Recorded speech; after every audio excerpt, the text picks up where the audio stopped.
Seen anything like this on the big screen before, and it's going to be powerful. Yeah, just summing up what he said, I think the most powerful thing about it is we've never seen it before. It's literally a first, and I think that's what gets us really excited about presenting something to the world that optically has people that look like us. It creates an environment where little kids can kind of see themselves on the screen, and I think that's what's going to make this movie so epic and an evergreen title that'll be around forever. As a parent of a young girl, you're very aware of the images that they take in and their presentations of what is beautiful for them. And even at the age of 3, you already see certain the films that influence them affecting the way they think about what's beautiful, what's to be admired, what inspires them. And so often with so much media that's designed for kids, there aren't a lot of representations of brown and black girls and of them as ideals of beauty, of smarts, of talent, of leadership, of ingenuity. There's just not a lot of those images out there. And I am personally excited to show this to my daughter so that she can see herself on the screen in a way that's going to be really inspiring for her. The first time I saw Madeline playing Journey, I just thought about how much my daughter was going to fall in love with her. It feels nostalgic, it feels timeless, it feels classic, and we tried to write songs that were classics too, songs that would stand the test of time, and I think they will. I was excited for us to work on this film in any respect because I thought it was a great script and a great opportunity to make something new and exciting.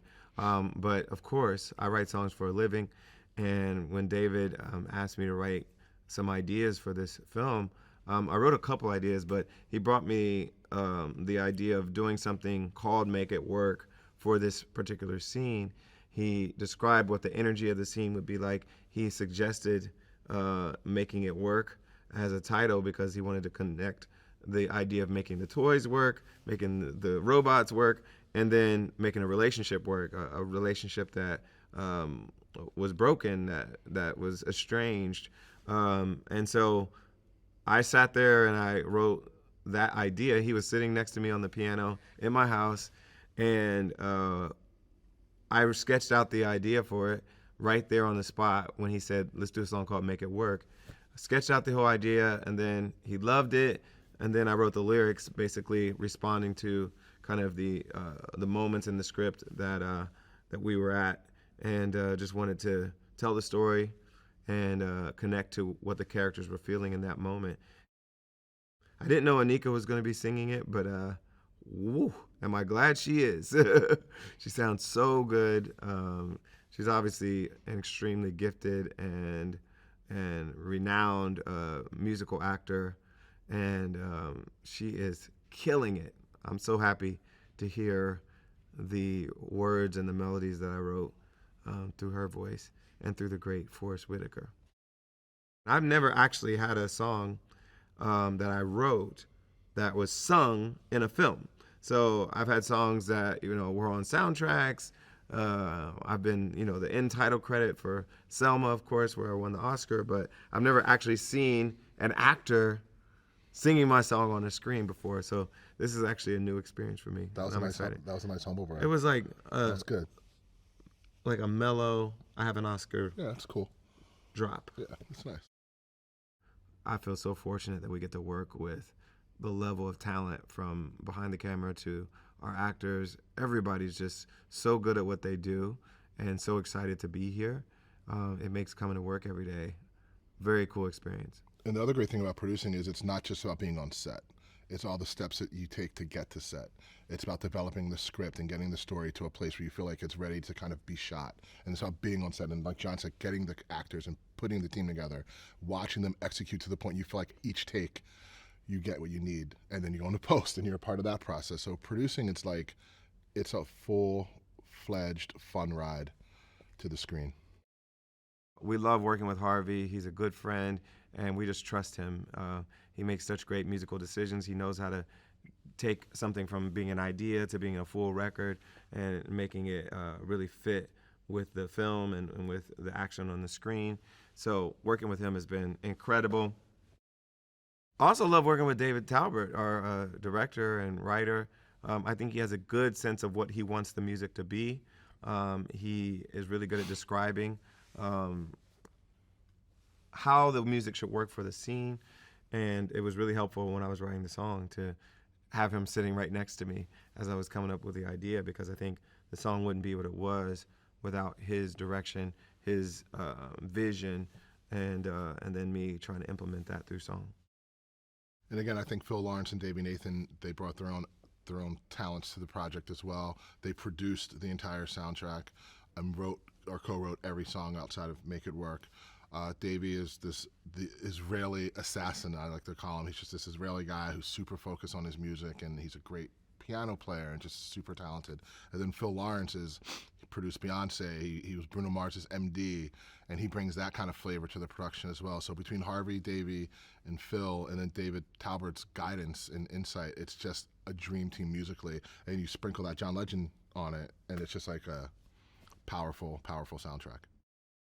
We went far and wide trying to find a new star, because most of the actors in the film are pretty established. A lot of them are very well known and have a great reputation, and we're so honored to have them.